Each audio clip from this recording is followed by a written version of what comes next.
All right, I just want to welcome everyone for this live streaming. We'll have a condensed version of this conversation on the 11 o'clock newscast tonight. But first, I just want to thank you guys for being here this evening for this conversation.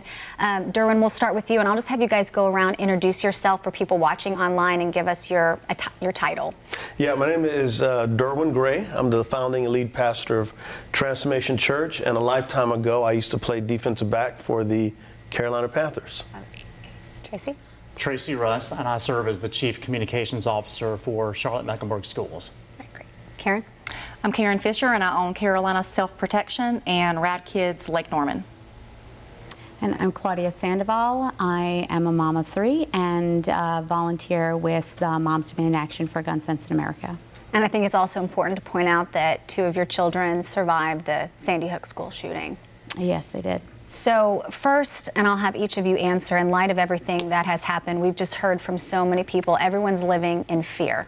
They're scared to go to church or the mall or to Walmart.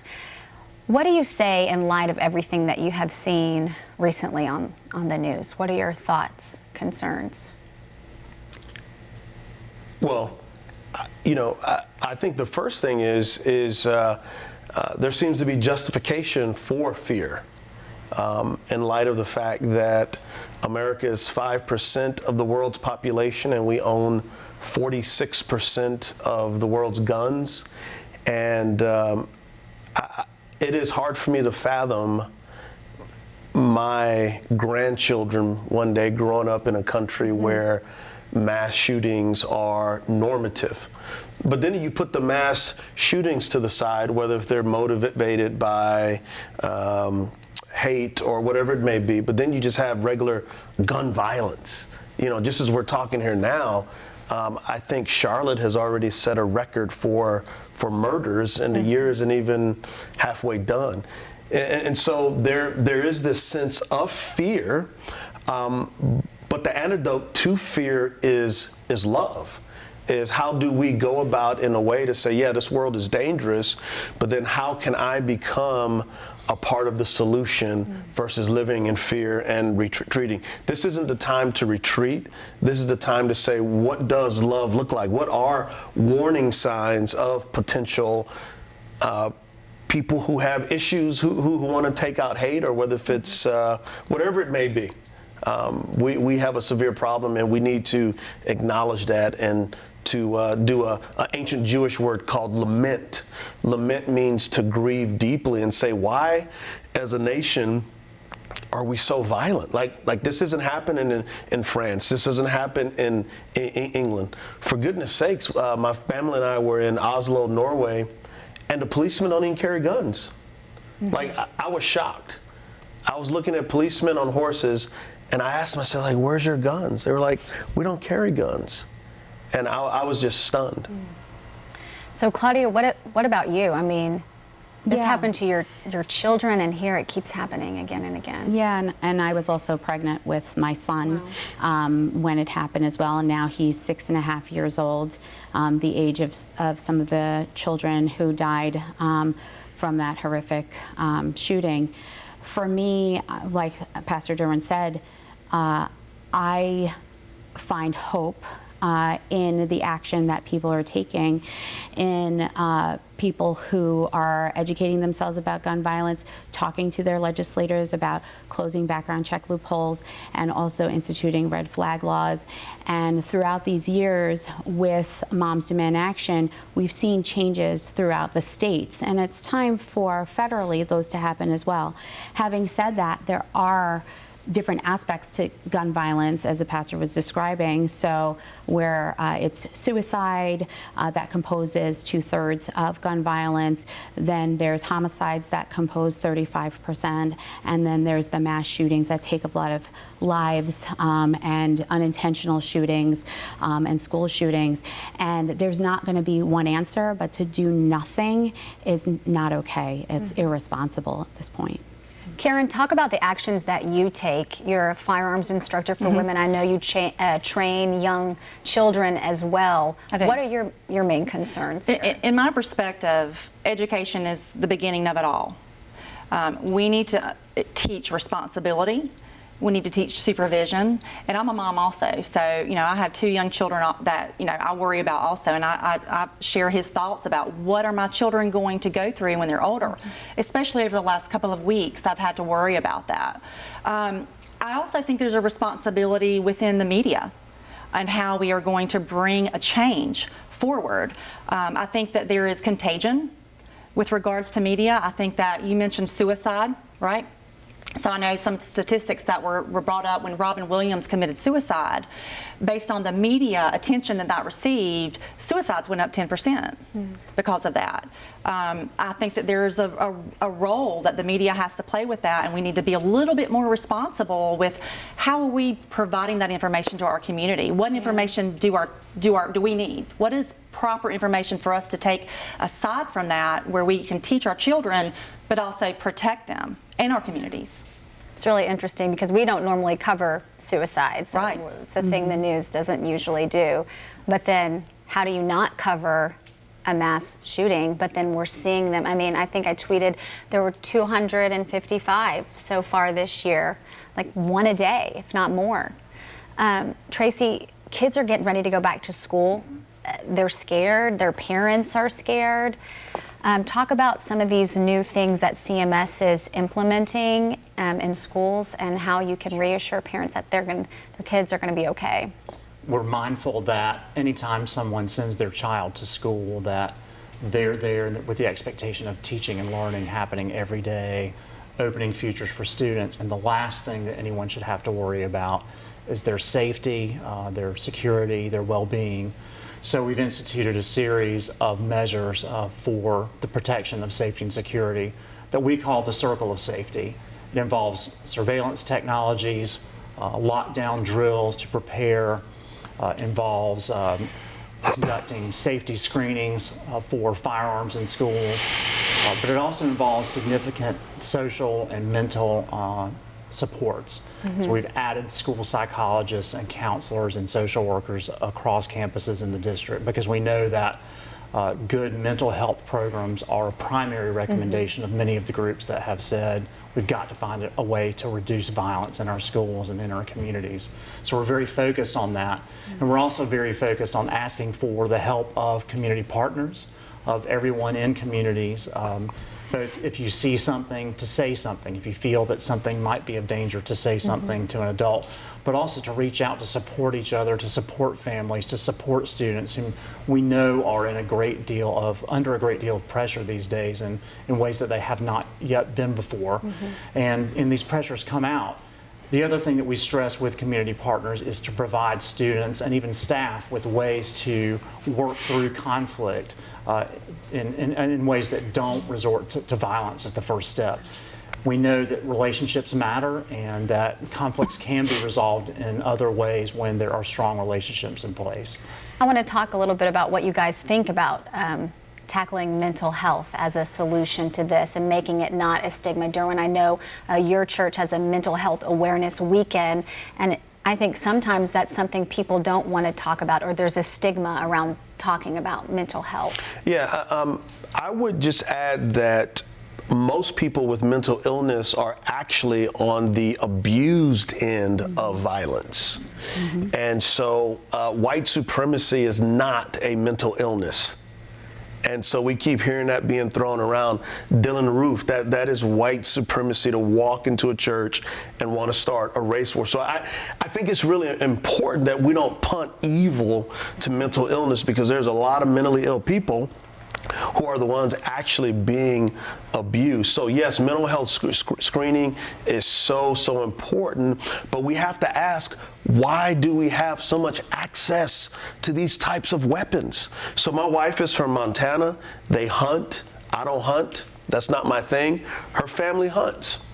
But they don't have hunting rifles that shoot all these. Why does a regular person need rifles that shoot that many rounds? I just like why do we have such access to such violence? And so we can have all these measures in place, but if political parties on the right say Second Amendment, of course, when the Second Amendment was written, people shot with muskets. put the thing in there and that pow, and then do it again. Not with weapons that can just go and go and go and go, right? And then people on the left will say, well, we need gun control, but none of us are talking about what is the sickness in the soul of the United States of America. We need to discuss those things, but we also need to ask how are kids getting guns? How are they getting them so accessible? Sure. And we need to have honest dialogue and discussion. And so the culture that we get is the culture that we allow. So we, as the American people, have got to say, why are we allowing this to happen? How do we take our collective voice to not only spiritually as a pastor, but man, thoughts and prayers are great. But I'm so glad Abraham Lincoln did more than thoughts and prayers. He put action to those prayers.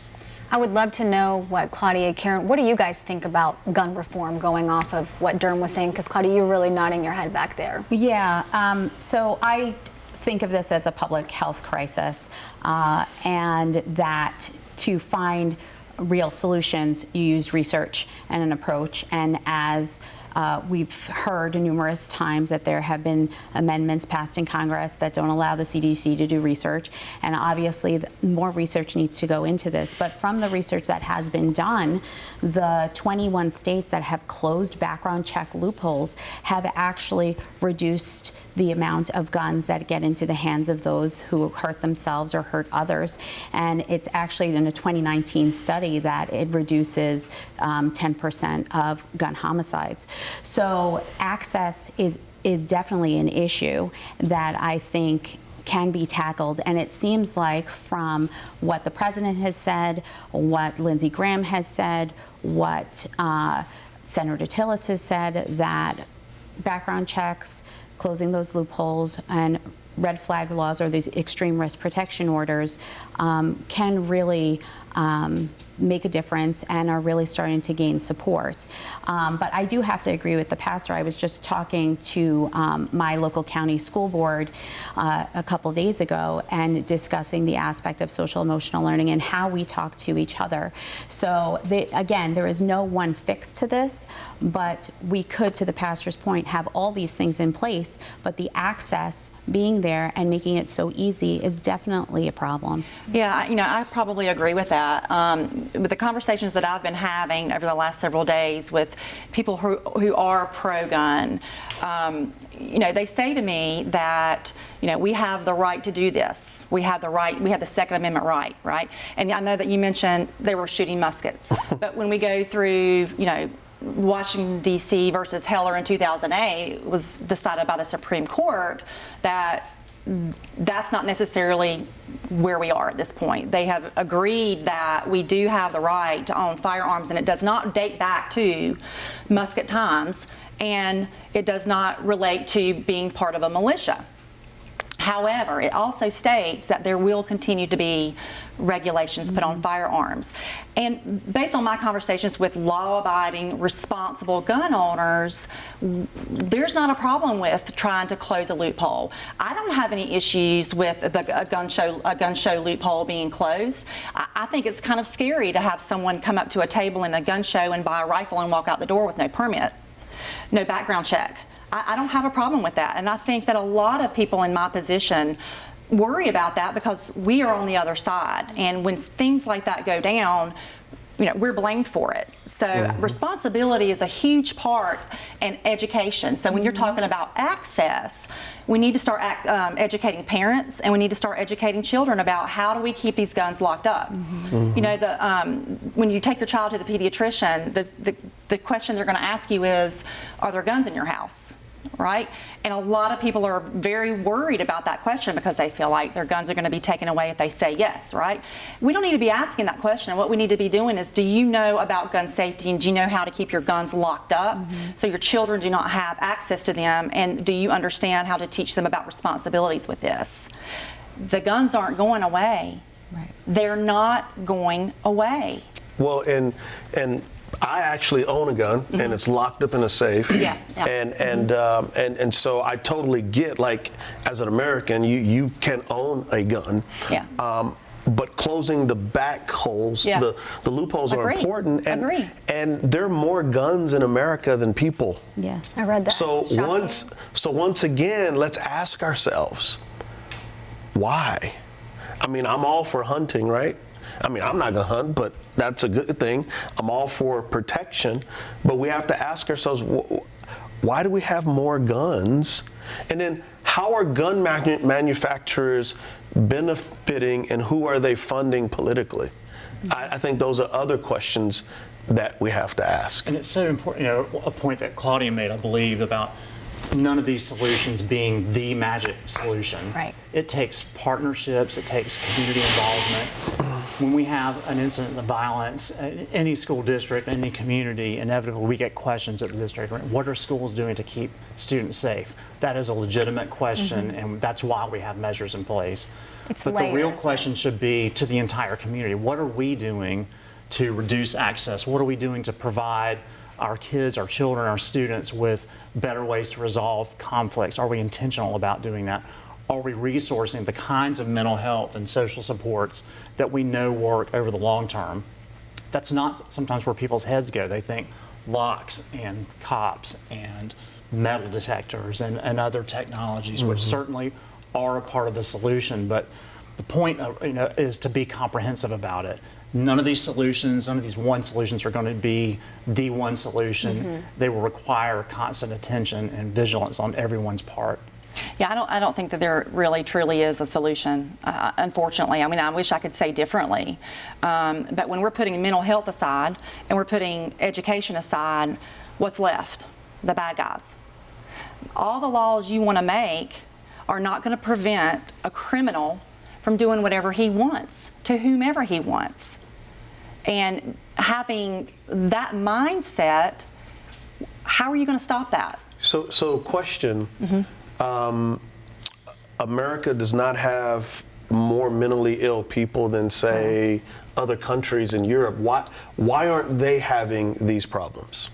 Well, when you have a platform like Facebook and you can live stream a murder, and you've got social media promoting events like we're having to deal with at this point, that's a huge problem. That's a huge problem. It is so, we have such access and it's at our fingertips with regards to what we are allowed to see. And when you know, the media is sensationalizing certain aspects of, you know, giving information about not only just criminal names, but their processes. What were they thinking? How did they get their guns? Where did they get them? How did they get to the school? Did they take an Uber? Who stopped them? Who didn't stop them? All of that detailed information is out there for everyone. And I'm promising you that the next kid wants to make it bigger and better. He wants to make the news more, bigger, and better than the one before it. So is that not happening throughout other countries in the world? It is, but how do we back up from that and get to the point where we start being more responsible with what is at our fingertips? I mean, we talk about the First Amendment compared to the Second Amendment, right? We have freedom of press. Do they have a responsibility? So what I would add, and I think it's important because, I mean, you have real life street cred in this. What I would say is, I think, the media has a responsibility to play, but it seems like we put too much on them as though we're not adults who can objectively think. And so I think it's really important not to say, well, all this is the media's fault. You know, for example, the words fake news recently became an invention. Yeah. Recently. Is it a Webster's dictionary word? Well, right? But my point is, if I can get people to doubt the news, then I can make up whatever I want to make up. So it's really important for us that, yes, the media has a role to play. But when you say we're putting a lot on the media, I look at it differently. I look at us not really putting it on the media. I'm looking at the majority of the population relying on what's being presented to them, not necessarily by the news or certain organizations or outfits, but much more media. Oh, tons, yes. I mean, I'm with you 100%. So in the 1880s, you had Jack the Ripper. right? So we were at the penny press at that point in time, the penny press. And there was so much sensationalism about that case that there were documented copycat crimes. And I believe that we're still dealing with that. And I would say yes. We don't see that happening anywhere else in the developed world. We do. When you said France, there's not mass violence in France. There's mass violence in all countries. Right, but nowhere near like America, though, right? I don't know. We don't know the statistics. Well, so a few things. Yeah. One is, compared to other developed nations, the United States has a 25 times higher gun homicide rate. Yeah. Than That's other a lot. developed nations. Yeah, it is a lot. So that's, You're I'm right. just going to put that out there. But the previous conversation that you all were having about responsibility and personal responsibility, and to bring up the point to schools, is when we see something, we say something. Absolutely. And that mass shootings, if we're going to talk about that in particular, there are warning signs that are giving off. These people, when you're talking about planning, have been planning for 6 months to a year. And personally, that's why when I see the research that's done with red flag laws, that's why I think that's so valuable in reducing that gun violence, as well as we saw today the news release that the El Paso shooter's mom she called. And these are all warning signs. And I agree, we all have to have some accountability about the warning signs, but we also have to give opportunity to our law enforcement and to family members to be able to say, hey, my family member or this citizen is at risk of hurting themselves or others, and doing something about it so they can get the guns out of their hands. And that's a really, really hard thing to do. I mean, to be responsible for saying, I think my son may have a mental illness or may be planning to shoot up a school.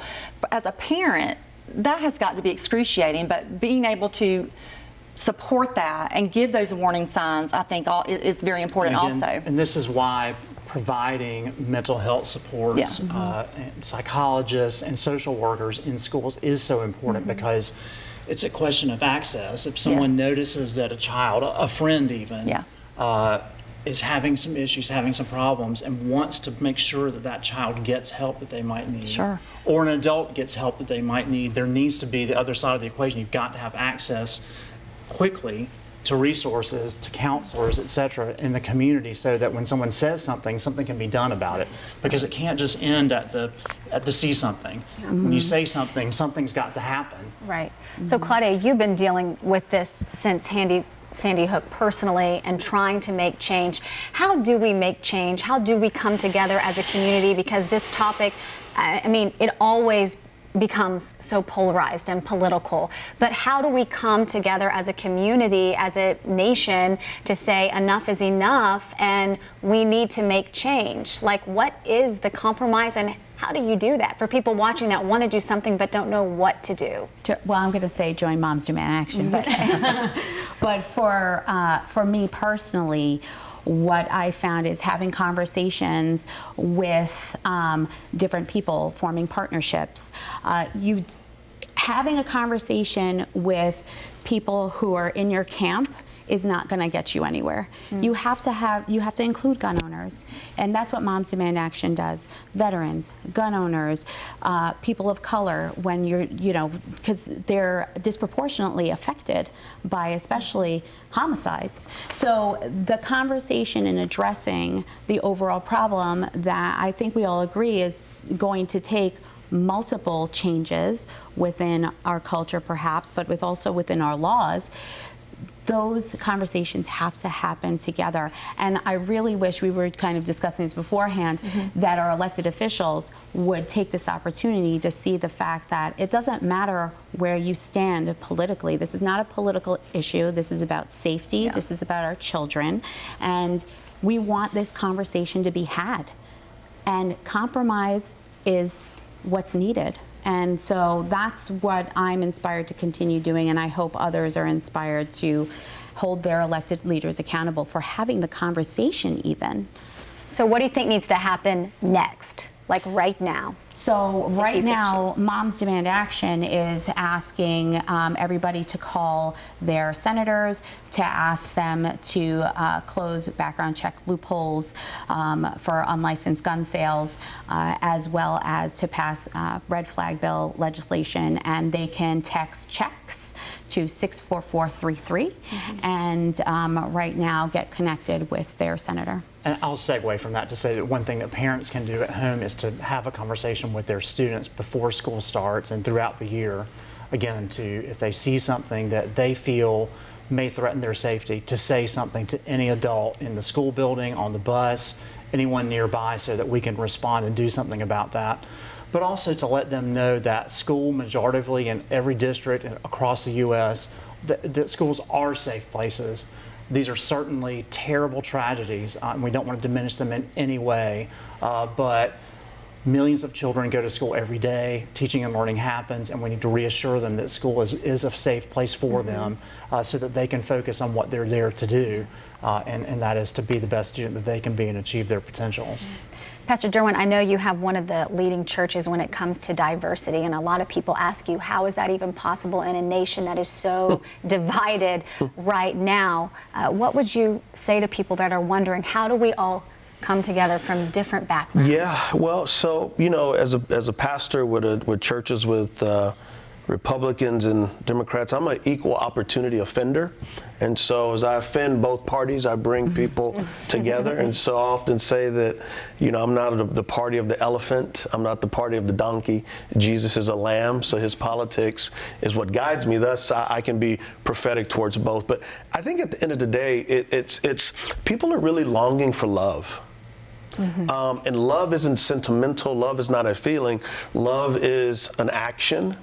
And like as I'm listening to Mrs. Sandoval speak, and I'm thinking, wow, her children survived a massacre. Like my heart is like breaking. And as I think about my home state of Texas and El Paso and Dayton, and we go on and on and on, it's like, okay, so I can't do much, but I can try to do something. And so I want to use my platform as best I can. Number one, to bring courage and to bring love, but also we need the experts like her. We need him. We need her. We need all of us together. Everyone achieves more, but we can't just sit back and do this pettiness of, well, they're going to try to take my guns. No one's going to try to take your guns, but it's more than just gun control. Like if we are 25% more violent, or the stat that she gave than everybody else in the world, gun homicides, we have to take a look in the mirror and say, great nation of America, what is our sickness? Well, I can't believe we're already at half an hour here, so I'm going to go around and let you guys have one final thought, and then we'll wrap it up. But I really appreciate everything all of you have brought to this conversation. Tracey, do you have a final thought on this topic? We're looking forward to seeing students back on August the 26th for the first day of school. And again, talk to your students, talk to them about making sure that when they see something, they say something, and to let them know that their schools are safe places and that there are adults around them who care. Those adults are there because they care about those students, and we're there to protect them. Great. Karen? Yeah, so, you know, when I walked into the green room and I met Claudia, the first thing I said to her was, let's talk about the red flag laws. Conversations, getting facts, understanding where it's coming from, getting yourself out of one side and putting yourself in the middle and being, you know, compassionate towards others and understanding their side of the story. I can't get anywhere if I don't understand both sides, really. And I've had to learn that the hard way. But I tell you, it's gotten me a lot further by listening and understanding and just learning. Yeah. Claudia? For me, this work is a mission now. I feel like I can't give up for my children, for all the families who are entering now this club that nobody wants to join.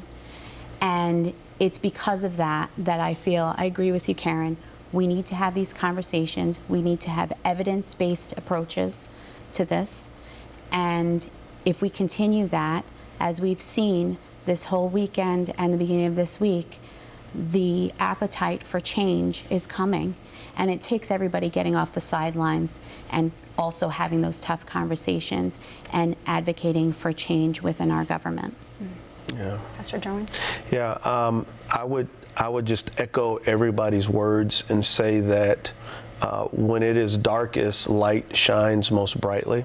And the greatest light that we can shine is a light of love. And love says, I care about the other person as much as I care about myself. And so how do we seek out the hurting, the disenfranchised, the marginalized? How do high school kids, when they see the one kid who's always by themselves and they just seem dark, how do they walk over and become friends? Instead of talking about them, they befriend them. What would that world look like, where we would say, who can I love today? And it just takes one person. And if one person does it and another person does it, and then it spreads. Yeah, it's beautiful. Thank you so much for being here tonight. I appreciate you guys taking the time to come here and have this conversation. I feel it's really important. And, Thank you. Thank you. Thank you. so much. Thanks, guys. Thank you. Thank you.